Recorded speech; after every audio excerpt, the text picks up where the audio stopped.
അള്ളാഹുവിൻ്റെ നാമത്തിൽപ്പെട്ട ഒരു നാമം യാ ഷക്കൂർ യാ അള്ളാ എന്ന പരിശുദ്ധമായ അള്ളാഹുവിൻ്റെ ആ പേര് ആരെങ്കിലും ഉച്ചരിച്ചാൽ അവനിക്ക് ശരീരത്തിനും മറ്റും സുഖം ലഭിക്കുന്നതും വിശാലതയും ലഭിക്കുന്നതുമാണ്. ശരീരക്ഷീണമോ മനപ്രയാസമോ ഉള്ളവർക്ക് അഥവാ തടിക്ക് ഭാരമുണ്ടായതിനാൽ ബുദ്ധിമുട്ടുണ്ടാവുകയും ചെയ്യുന്നവർ ഇത് എഴുതി കുടിക്കുകയും ശരീരം തടവുകയും ചെയ്താൽ അള്ളാഹുവിൻ്റെ അനുവാദത്താൽ സുഖം പ്രാപിക്കുമെന്നും മഹത്തുക്കളായ പണ്ഡിതന്മാർ രേഖപ്പെടുത്തുന്നു.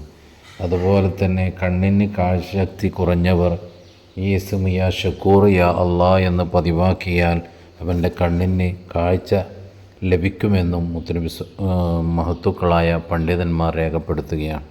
അല്ലാഹു സുബ്ഹാനഹു വ തആല ഖൈർ പ്രവർത്തിക്കാനുള്ള തൗഫീക്ക് നൽകട്ടെ.